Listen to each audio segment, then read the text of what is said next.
How's it, everybody? Welcome back to the Rocky Fern. Today we're in the shop and we're doing something pretty cool. Today we're going to be working with some guava. I just cut this down the other day, and a lot of times you can't get guava that has heartwood in it, but we were lucky enough to get some heartwood, and it ends up being a pretty freaking sweet piece. So a coworker of mine, a pretty good friend, said, if I could make him a cane, and I've never made a cane before, and I thought, I'm down for that challenge. And so try to find a good piece of wood. Guava's perfect for it. It has a really nice heavy end hardness. It's like a 1950 on the Jenka scale. Now I don't know if that's sapwood, heartwood. I'm assuming it's heartwood, but even the sapwood is actually really, really tough and durable. And it has a lot of flex and good structural properties to guava. Guava also being a very invasive species here in Hawaii, it's a good piece of lumber to use. It's kind of eco-smart and eco-responsible to use that. Kind of cut down those trees that are kind of taking over, being water hogs in our native forest here in the islands. But anyway, the end piece ends up being amazing. So some of the things we talked about is his favorite numbers, his favorite team are the Cubs, and so I end up making kind of like a pimp style cane, which I'm very excited to show you about. So let's get into it.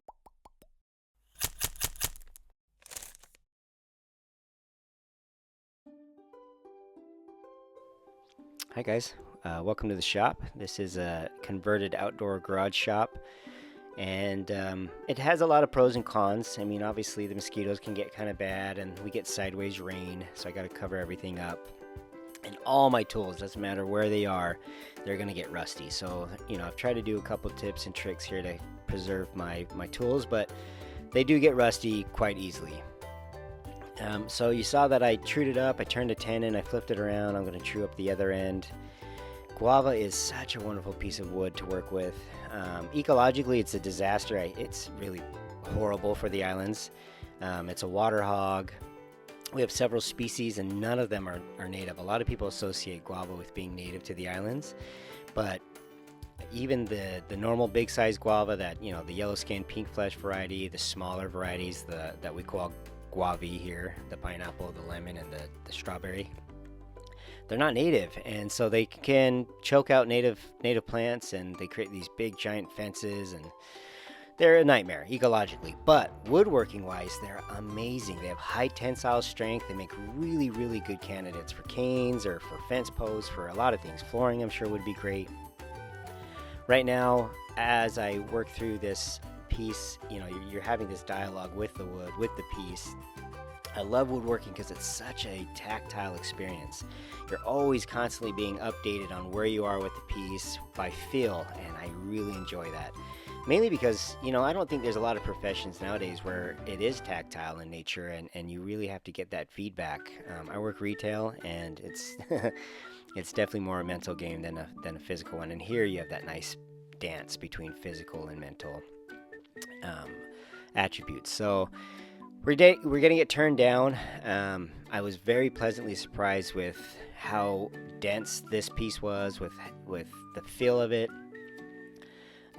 Obviously canes have to have that balance between high tensile strength, weight, so it's durable but thin enough that you can maneuver it easily one-handed. I mean, you're using a cane for a reason, and you want it to be a helping hand rather than a hindrance. So just using a 1-inch roughing gouge, getting it turned away, trying to get an idea of what I'm going to do here. But I created two shoulders here of where I wanted the rings to be, using a couple ring tools, and then I'm just turning those out. Because of the length of the piece, I had to use a steady rest, and the steady rest helps quite a bit. It does get in the way, but I bought this off of eBay, and the guy just hand makes them, and so I kind of like that aspect as well. But we're just going to turn this way. I think that's a detail chisel in there, and we're just going to sand it up, separate those rings. I like that I was able to get thin enough that when I turn those rings out, they had some of the heartwood in them, so they had contrast to the ring itself and make each ring different, unique, and also part of the whole piece.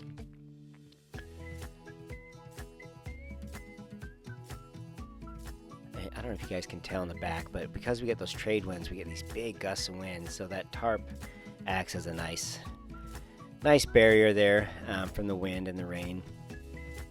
As we're turning this piece, I don't know what, I don't have any final or set plans of how I want to turn this. I do know there's a couple concepts I needed. I needed to create a stop so the rings would stay in a certain area. I do know I wanted coves or some decorative beads or whatnot. So I went with a couple beads here, some OGs. I think it looked good. I think it complements the rings. Right now I just taped on some sanding paper, and we're just going to sand the inside of the rings. Get those nice and clean, and then once I'm satisfied with that without taking them too thin, I'll just tape it up and start taking the skew and getting a nice glass finish on this without having to sand too much.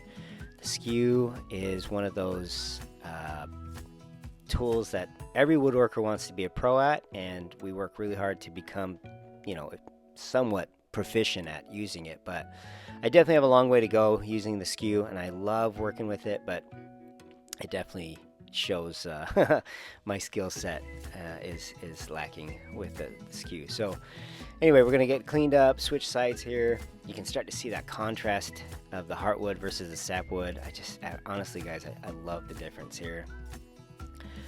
This is the head of the cane. I didn't know exactly what I wanted to do, but I do know that when I was turning it, I wanted it to give the guy options as far as if you could use it without the globe or if you could use it with the globe. And so I had to make it a nice good feeling in the palm. I'm also going to be inserting some metal inserts, some threaded inserts, so you can thread in those globes. So I was taking all that into account, but I cut out a little cup, dish it out so that it can fit the globe nicely, get it sanded up, and it turned out just really, really nice. That steady rest helps out quite a bit. I do end up finishing this, I think, with Odie's wax, and that just creates such a nice finish. And it, Guava being what it is, it's just a really nice wood to work with. I hope more people use Guava actually in the islands. They can do quite a bit with Guava, especially being an invasive. Because it is wet though, it does start to bend and warp, and the knots start to dry differently and raise above the surface, which I like that tactile feel. Turning the foot right now, the foot has to fit, a real nice friction fit for the rubber foot so that it doesn't come off. And I end up using my calipers and getting it, I think, just spot on. You really want a nice rough friction fit when it comes to those rubber feet. Nothing that's going to blow it out, but something's going to hold it. Take the skew, finish it up, get it all nice and sanded. We're almost done. We're going to take the laser etch, laser my logo and his favorite number 9, and then I'll show you here at the end. Alright guys, here we are. This is the finished piece, and it is incredible. I can't tell you how happy I am with this. Seriously, after I finished it, I was thinking, I think I need a cane, and it'd be a little crazy to take this away from him. But anyway, here's the finished etch job that I did. You can see the etch job, and then just take a look at the heartwood on there. The contrast between the heartwood and the sapwood is incredible. I didn't realize that Guava heartwood had such a beautiful contrasting dark velvety chocolate color. It's just so pretty.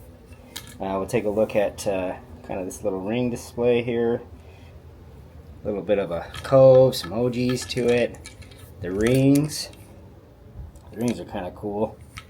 And what's kind of nice about this piece is if he's sitting down, he can grab it and kind of pull himself up before he puts his hand on top of the cane. So the cane can be used without the globes on there. I kind of designed it that way. It's a nice comfortable feel, but this is a pimp cane. So his favorite team are the Cubs, and so we made a little casting, orb casting with a Cubs helmet inside there. It wasn't the best. I didn't realize that the distortion from the globe would magnify certain areas, melt some of the paint, but it's pretty sweet. I did a little purple heart shift pigment in there. I don't know if I would do that again. Maybe clear would have been better, but anyway, it is what it is. And they just screw in, and I'll show you that here in a bit. And then this is the second option. These are the Cubs colors with orange kind of that dark black bluey color, that navy blue. Really sweet. The only other thing I needed to buy for this was the rubber foot. So just a generic rubber foot, fits on there, and it's freaking sweet. Now one thing that to consider is that because I turned it wet, it was a very smooth glass finish, but as it's starting to dry, the knots are starting to dry differently from the rest, so they raised up, but I actually feel like it gives a nice tactile feel to it, and there's starting to be a little bit of a curve to it, but honestly it's straight enough. It has great weight to it. It feels good in the hand, but let me show you what it looks like with the globes on there. So here it is with the globe. I think it looks so freaking sick. I really hope he loves it. Feels good in the hand. It's, you know, a little big maybe. I don't know. I like it and I don't. I do actually. I love it. But anyway, let's switch it out for the other one. Okay, here's the other one. And I really like the way this looks on here. You got to seat it down so it's pretty down tight, but you know, the crown of this cane sits well with the globe. Feels good in the hand. Overall, I love the whole look. I'm going to get a measurement on it real quick. Okay, so with the globe on, with the rubber foot on, you're looking at 37.5 inches, 34.5 without the globe. I think it's going to be a great little cane for him. I really hope he likes it. I love it. I love the sound of it. It rings.